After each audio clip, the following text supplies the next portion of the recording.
ठीक है। लिंग का क्या है कि जब बहुत सारे आधार जैसे राजनीतिक है, सामाजिक है, आर्थिक है, सांस्कृतिक है, इन आधारों पर जब महिला और पुरुष में अंतर किया जाता है उसे क्या कहा जाता है? उसे जेंडर कहा जाता है।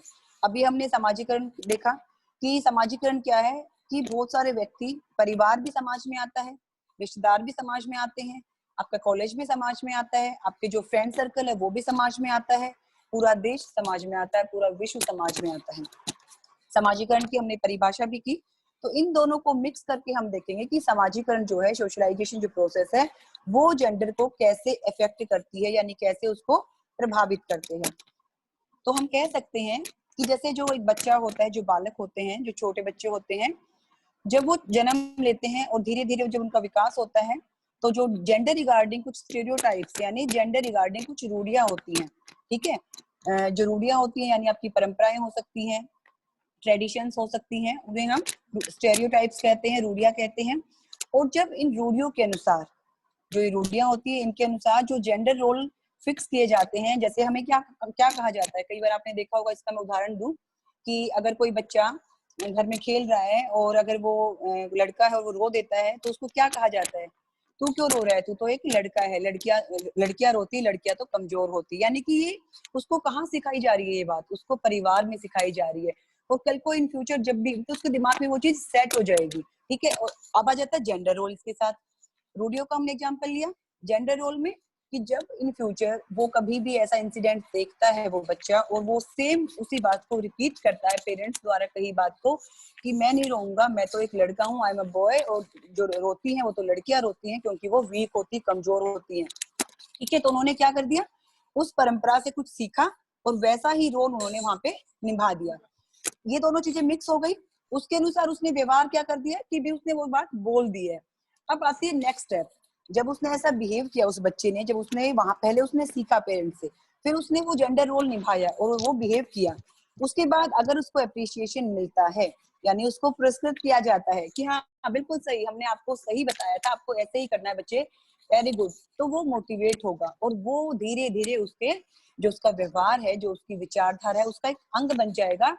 उसका कारण क्या है? उसको पुरस्कृत किया गया, यानी उसको मोटिवेट किया, उसको अप्रिशिएट किया गया, और इस प्रकार से वो लिंग संबंधी व्यवहार करना सीख जाता है। जैसे हम देखते हैं छोटे बच्चे होते हैं घर में, जो लड़के होते हैं वो दादा की तरह अखबार पढ़ना, अपने दादाजी या पापा की तरह चश्मे लगाना या उनकी तरह गाड़ियां चलाना, ये चीज सीखता है। और दूसरी तरफ जो छोटी छोटी जो गुड़ियां होती हैं, लड़कियां होती है, वो क्या करती है? उनको कहा जाता है चलो आप मम्मी के साथ किचन में हेल्प कर लो, आप गुड़िया के साथ खेल लो, आपको मार्केट में क्या चाहिए, आपको किचन सेट ले लो। इट मीन्स क्या है कि जो हमारा व्यवहार है, जो हमारी रूढ़ियां हैं, ये हमें मजबूर कर देती हैं उस बच्चे को वैसा जेंडर रोल निभाने के लिए। और जब वो उस व्यवहार को अपना लेता है, जब उसको एप्रिसिएशन मिलता है उसके परिवार की तरफ से, समाज की तरफ से, तो वो वैसा ही व्यवहार करना सीख जाता है। तो इस प्रकार से हम कह सकते हैं कि जो हमारी फर्स्ट थ्योरी है, वो लिंग संबंधी समाजीकरण जो सिद्धांत है, वो दो बातों पर इंसिस्ट करता है, एम्फेसाइज करता है, रूढ़ियां और जो जेंडर रोल है उस पर, और उसके अनुसार जो व्यवहार करने पर उसको अप्रिशिएशन मिलता है, तो वो उसके व्यवहार का एक हिस्सा बन जाता है। इसी आधार पर अगर मैं दूसरा आपको एग्जाम्पल दूं, जो रूढ़िवादी विचारधारा है वो क्या करती है, वो स्त्री और पुरुष में, मेल है फीमेल है, और जो उसके पर्सनल ट्रेट्स होते हैं, यानी कि जो व्यक्तिगत उसके गुण होते हैं, उसके आधार पर भेद किया जाता है इसी थ्योरी के अकॉर्डिंग। जैसे जो विमेन्स होती है उनको क्या कहा जाता है? ये बड़ी ही समझदार है, ये बड़ी ही सहनशील है और बहुत ही कोमल है, सॉफ्ट हार्टेड है, ये ना मतलब बहुत ही आज्ञाकारी भी है, किसी बात को मना नहीं करती है। यानी बचपन से ही उस लड़की के मन में ये बातें बिठा दी जाती है कि आपका जो है, आपके अंदर ये व्यक्तिगत गुण है और आप ऐसे ही हो। इसके अगर हम दूसरी तरफ कंपेयर करें, जो मेल होते हैं यानी कि जो मेन होते हैं, उसको क्या कहा जाता है? ये तो बहुत स्ट्रॉन्ग है, ये तो बहुत ही मजबूत है, ये तो बहुत ही, इसके अंदर तो ना कॉन्फिडेंस बहुत ज्यादा है। और अगर मान लीजिए वो लड़ाई झगड़ा भी करता तो कहते नहीं, लड़के तो ऐसा करते हैं, अरे इसके दादाजी ऐसे करते थे, अरे इसके मतलब फादर ऐसा करते, ये तो हमारी पीढ़ियों में चला आ रहा है। इट मीन्स, मैं आपको सिर्फ ये क्लियर करना चाहती हूँ कि जो हमारी फर्स्ट थ्योरी है मोस्ट इंपोर्टेंट है। बच्चा जो जेंडर रिगार्डिंग जो भी चीज अडोप्ट करता है, जो भेदभाव करता है मेल फीमेल में, वो उसके समाज से ही सीखता है। जो स्टीरियोटाइप्स हमारा एटीट्यूड होता है वहां से वो सीखता है, और फिर वैसी ही भूमिकाएं, वो जो जिसे हम जेंडर रोल कहेंगे, लिंग भूमिका, वो वैसा व्यवहार करना शुरू कर देता है स्टूडेंट्स। और जब उसको पुरस्कृत किया जाता है, अप्रिशिएट किया जाता है, तो वो वैसा ही बन जाता है। क्लियर है फर्स्ट वाला आपको? जैसे आपको इस पिक्चर में दिख रहा है कि पेरेंट्स से बच्चा सीख रहा है, चाहे वो पढ़ रहा है चाहे वो खेल रहा है, और नीचे वाली पिक्चर में भी आपको शो हो रहा है कि जो एक बॉय है उसको एक वो गाड़ी में बैठा है, एक ट्रक चला रहा है, और जो एक गर्ल है उसको डोल्स दे रखी है। यानी कि जो जेंडर रोल हमने इतने जब वो छोटे होते हैं बचपन में तभी से हमने फिक्स कर दिए हैं कि आपकी भूमिका ये है, आपका काम ये है, आपको यही काम करना है। यदि हम दूसरी थ्योरी की बात करें, लिंग अंतर सिद्धांत, जेंडर डिफरेंस रोल थ्योरी, सभी जो थ्योरीज हैं ये एक दूसरे से मिली जुली हैं, क्योंकि जेंडर का जो मीनिंग है वो सेम रहेगा, जो सोशलाइजेशन प्रोसेस है वो भी बिल्कुल सेम रहेगी। तो चलिए दूसरा देखते हैं हम, लिंग अंतर सिद्धांत, जेंडर डिफरेंस थ्योरी। इस सिद्धांत के अनुसार जो लड़के होते हैं और जो लड़कियां होती हैं वो उसकी फैमिली में यानी कि परिवार से उपयुक्त व्यवहार और दृष्टिकोण सीखते हैं। यानी मेल फीमेल बॉयज गर्ल्स सभी बचपन में ही जो जो व्यवहार करते हैं, बिहेवियर और जो एटीट्यूड जो अडॉप्ट करते हैं वो उसके परिवार से ही करते हैं। और उसका मुख्य कारण क्या है? उसका मुख्य कारण है कि वो वैसा ही व्यवहार करते हैं जैसा कि वो देखते हैं, क्योंकि उसको फोर्स कर रही है। क्या फोर्स कर रहा है? जो सोशल स्ट्रक्चर है, यानी जो उसकी सामाजिक संरचना है, जो सोशल स्ट्रक्चर है, उसकी जो शक्ति है वो उसको बल दे रही है कि हाँ आप बिल्कुल सही कर रहे हो। और इसका जो इफेक्ट आता है, उसका जो प्रभाव आएगा, इस तरह से उसका क्या आएगा, तो हम कहेंगे इस सिद्धांत के अकॉर्डिंग बोथ सेक्सेस यानी कि जो मेल और फीमेल है उसके बीच में जो परिश्रम है यानी कि काम है, जो परिश्रम का विभाजन कर दिया जाता है, डिवीजन ऑफ लेबर। उसका जो कारण है वो क्या है? वो ये सामाजिक संरचना ही होती है। यानी कि जो सोशल स्ट्रक्चर है, सामाजिक जो संरचना है, इसके द्वारा ही हम जेंडर रोल फिक्स कर देते हैं कि मेल को क्या करना है और फीमेल को क्या करना है। सिर्फ लैंग्वेज यहाँ पे चेंज हुई है, वहां पे जेंडर रोल्स था, यहाँ पर क्या आ गया? डिवीजन ऑफ लेबर, यानी कि श्रम का बंटवारा, परिश्रम का विभाजन हम इसको कह सकते हैं। और ये क्या होता है, जो जेंडर सोशल बिहेवियर हम इस तरीके से ही काम करना शुरू कर देते हैं। तो हम इस तरह से कंक्लूड करके कह सकते हैं कि सिद्धांत का जो मुख्य उद्देश्य है वो पुरुष और महिलाओं की भूमिकाओं को बांट देना है। और किस आधार पर बांट देता है वो?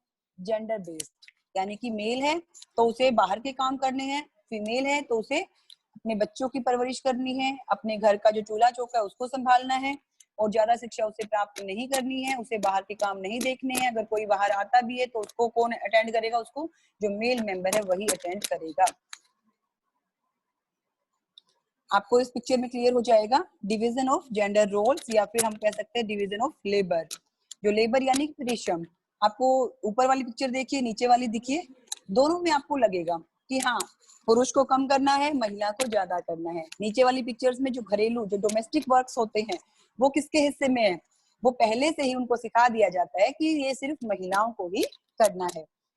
एक बात और मैं आपको यहाँ बताना चाहूंगी कि कई सारे फैक्टर्स होते हैं जो ये जेंडर डिफरेंस को बढ़ा देते हैं। यानी कि जो जेंडर डिफरेंस थ्योरी हम कर रहे हैं सेकंड, कई सारे ऐसे फैक्टर्स होते हैं जो इसको इंक्रीज कर देते हैं। कौन कौन सी चीजें इंक्रीज करती है? डिपेंडेंसी ऑन मेल्स, यानी कि पुरुषों पर निर्भरता। विशेष तौर पर भारतीय जो समाज है उसमें क्या होता है, जो मेल डोमिनेटिंग सोसाइटी होती है, यानी कि पुरुष प्रधान समाज होता है, और उस समाज में हम क्या करते हैं, हमें लगता है कि जो महिलाएं हैं वो कहीं ना कहीं अपने पिता पर, अपने पति पर, अपने भाइयों पर ही निर्भर होती है, उनके अलावा मतलब उनसे अलग रहकर वो कोई भी काम नहीं कर सकती हैं, और इसी कारण से उनको दबाया जाता है, उनका आत्मविश्वास को खत्म किया जाता है। दूसरा फैक्टर हो सकता है शिक्षा का अभाव, यानी कि लैक ऑफ एजुकेशन। शिक्षा क्या होती है? सामाजिक परिवर्तन का एक मुख्य साधन है, बहुत ही इंपॉर्टेंट, एक हम वेपन के रूप में भी यूज करते हैं इसको, शस्त्र के रूप में भी, जो समाज में चेंजेस लाती है, गतिशीलता लाती है। लेकिन जब शिक्षा नहीं मिलेगी तो लड़कियों को, महिलाओं को नहीं पता चलता है कि उनका रोल क्या है, उनका जो ये डिवीजन कर रहे हैं, जो मतलब डिवीजन ऑफ लेबर है, ये सही नहीं है। एक महिला भी वही काम कर सकती है जो पुरुष कर सकता है, और पुरुष भी वही काम कर सकता है जो महिला कर सकती है। तीसरा हमारा जो मोस्ट कॉमन जो हर जगह यूज हो रहा है, ट्रेडिशंस एंड कस्टम्स, इसके दबाव में भी ये चीज इंक्रीज हो जाती है। एक फोर्थ नंबर हमारा हो सकता है कि बाहरी संपर्क का अभाव, यानी कि लैक ऑफ एक्सपोजर। एक्सपोजर आपको मिलता है, सपोज आपको कहीं बाहर जाने का मौका मिलता है, आप 10 चीजें सीख के आते हो, आप वैसा ही करना भी सीखते हो, लेकिन जब आपको बाहर निकलने नहीं दिया जाएगा, आपको सिर्फ घर की चार दीवारी में बांध दिया जाएगा, तो आपको सिर्फ वही दिखेगा जो घर में हो रहा है, आपको बाहर का कुछ नया नहीं दिखेगा। और जब नया नहीं दिखेगा तो यकीन मानिए आप उसको स्वीकार भी नहीं कर सकते, आप उसको समझ नहीं सकते और अपने जीवन में भी नहीं अपना सकते हो। नेक्स्ट हमारी थ्योरी आती है स्टूडेंट्स, लिंग की सामाजिक संरचना का सिद्धांत।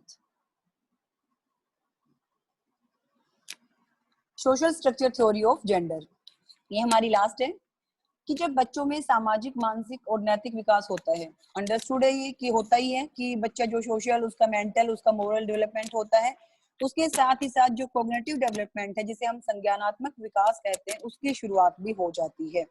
और ये होती क्या है, इसका मतलब मेन फोकस इन्होंने कॉग्निटिव डेवलपमेंट पे दिया है। ये होता क्या है कि जब बच्चा धीरे धीरे स्वयं और दूसरों में अंतर करना सीख जाता है और उसकी सेल्फ की यानी स्वयं की उसकी जो समझ है वो विकसित हो जाती है, उसी को क्या कहते हैं, कॉग्निटिव थ्योरी। यानी जब बच्चा ये कहना शुरू कर देता है, नहीं ये जो ब्लू कलर है ये मेरा फेवरेट है, ठीक है, ये मुझे पसंद है, और ब्लू तो बॉय का होता है, मेल का होता है, ये मैं लूंगा।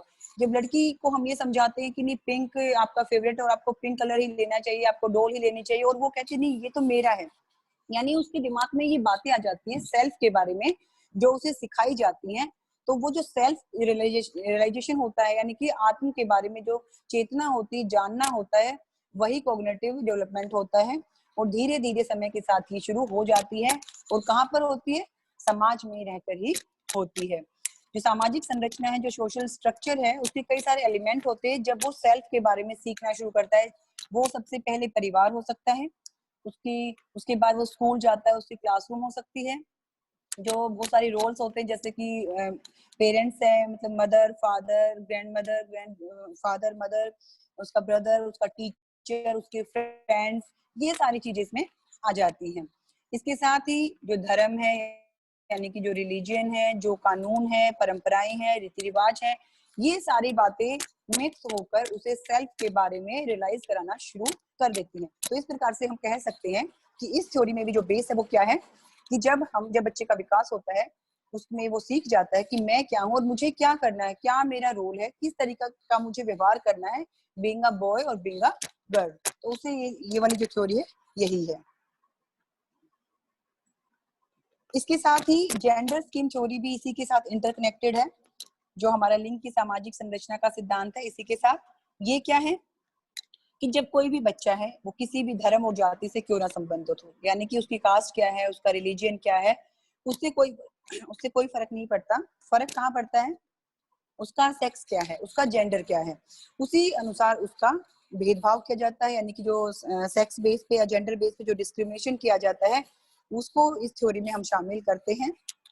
I am a boy so I must act like a boy, मैं एक लड़का हूँ इसीलिए मैं एक लड़की जैसा व्यवहार करूंगा। दूसरी तरफ लड़की क्या कहती है, क्योंकि उसको ये सिखाया जा रहा है, I am a girl so I must act like a girl, मैं एक लड़की हूँ मुझे लड़की जैसा व्यवहार ही करना चाहिए। Thank you students. और इसी उम्मीद के साथ कि जो हमने थ्योरी की है, इस तरह का जो व्यवहार है वो हम वास्तविकता में ना लाएं, और वास्तविकता में अगर हमें कुछ लाना है तो वो क्या है, वो जेंडर इक्वलिटी है।